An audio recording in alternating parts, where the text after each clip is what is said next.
At SPESA, we work to make stakeholders use ICTs in order to improve livelihoods and governance. And under the program on internet freedoms, which we call OpenNet Africa, we do a lot of researching on the state of internet freedom. We document violations, we have advocacy engagement with stakeholders, and we also do capacity building in order to develop digital security and safety skills, and also capacity for other stakeholders in different countries to advocate for internet freedoms. We are here in Kampala at the third Forum on Internet Freedom in Africa, where we have had more than 200 participants, many of them coming from almost half of them from other African countries besides Uganda. And we have this forum in order to place the agenda of advocacy for internet freedom onto the plates of very many actors, state and non-state, in different African countries.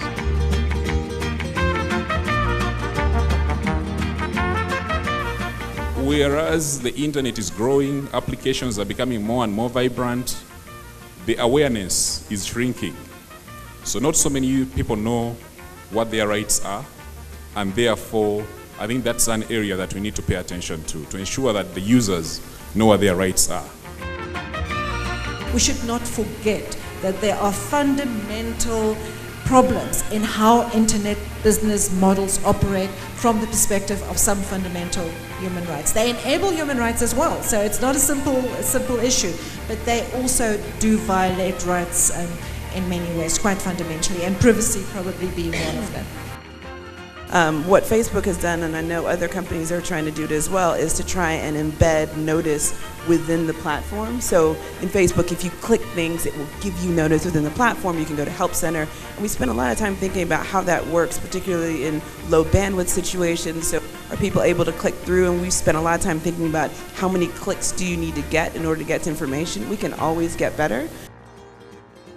We want to make sure that everybody, regardless of who they are, regardless of what part of the world they're in, that they will have access to information for free.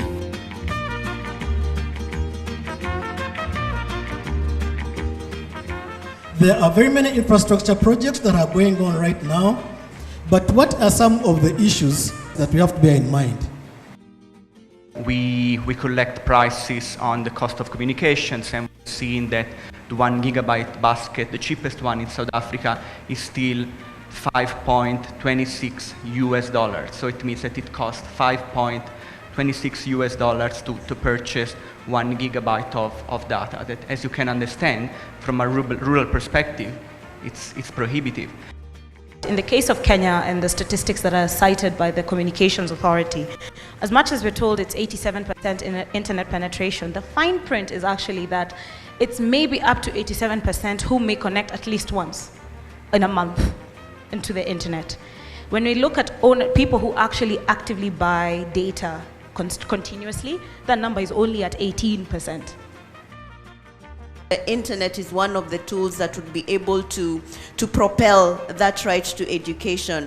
The right to information is a very important right. It's the internet that is propelling that right to information. And now when we are speaking in the rights conversation, then now we just have to ensure that the internet is included in all those conversations in order for it to become a right.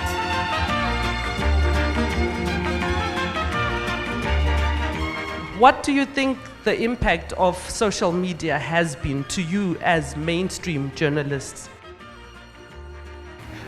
They have demystified a lot of the practices that we had in the ivory towers in the past, in the sense that they now open up our journalism to a lot more scrutiny, including from people who were actually there. And they have democratized the space for news and information, in the sense that anyone with a Facebook account can publish an eyewitness account of something that they've seen or witnessed. It has also brought about issues of character assassination, especially within political context, where politicians are abused and accused of so many false allegations. And it has got up to a situation where you cannot just verify what actually is the truth and what is false information. In South Africa, we've seen a rise and a surge of fake news sites. This is not just articles that are fake, like the stories you were quoting, but sites that go out of their way, literally, their business model is to create sensational stories that would obviously be trending at the time, just for clicks and just for traffic.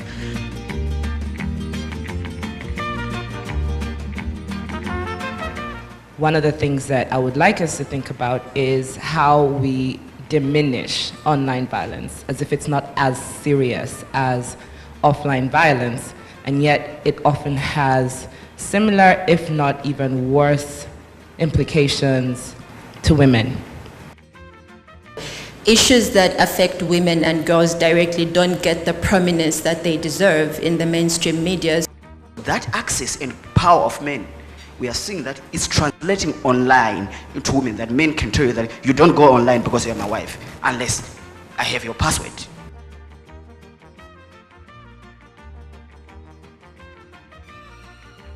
I struggled, for example, to establish whether we actually had 28 ISPs or not. I went to the website of the Association of Internet Service Providers in my country, and the information had last been updated I don't know how many donkey years ago. So things like that, like why are people afraid to mention things that are like harmless, like how many ISPs there are? So there's all kinds of challenges. I think in Uganda, first of all, we have this culture of secrecy. Even when something is not harmful, if you are getting it from government, it's unlikely they will give it to you, just like many of the other African countries. For the Kenyan case, because of the free media, the information is relatively easy to get.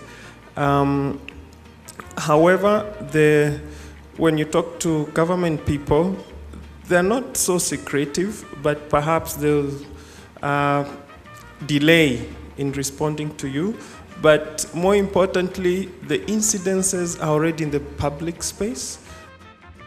The lack of access to information law in Zambia, I think it became very, very difficult for me to get the responses in that the Zambia Information Communications Technology Authority would first ask you to put it in writing, then they promise to respond to you in 2 days' time, then you follow up via phone, then they say, no, come we discuss this in person. You go there, then they say, no, I can't talk to you about this. They refer you to the next person.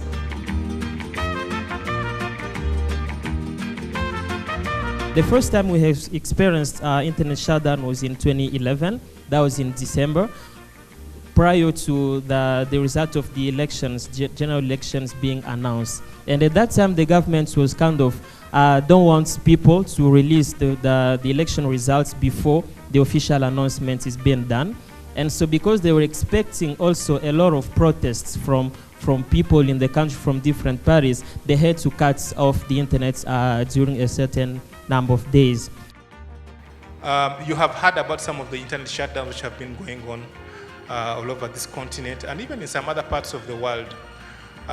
Do you really believe genuinely that they have a commercial implication, especially in terms of incomes and lost business on the communities that are affected?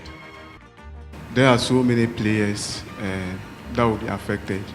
We have the hospitals, we have the NGOs, the banking sector, the SMEs that we see, and then they will be affected. And then looking at it from economic point of view and then the social point of view, virtually in this 21st century, everything that we do now, we do it online. When we try and track the economic losses, at times the contribution of the informal sector is maybe overlooked.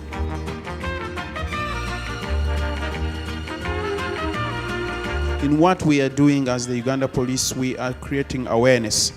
We have not only just looked at awareness in schools, universities, but if you've been following events in Uganda right now, we are celebrating what we call the Police Week. To me, security overrides freedom, security overrides privacy. At some point, what is freedom without security? What is privacy without security?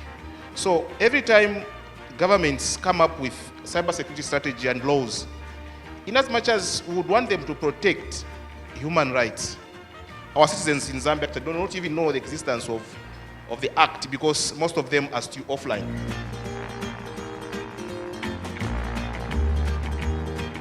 In Tanzania, we have a film censorship board. So you really have to self-censor yourself before you could get censored with your work. And you get censored twice. You have to submit a script so that it gets censored. And then you also have to submit your the film itself, to be censored before it could even premiere or get anywhere. In Egypt, I think in many African countries, religious issues, if one want to express that he is out of the frame of the religions which is accepted in the society, it will be a problem on the internet. Every society needs to have the means to discuss things at a philosophy, the constitution of things we assume. And this is a place of art. There has to be a place where things must be discussed at depth. How can the internet help us to bridge this gap? I don't know if somebody can find a way, and I know there are people who are very creative at this, find a way of making online content put money in the pocket of artists. That would really be great.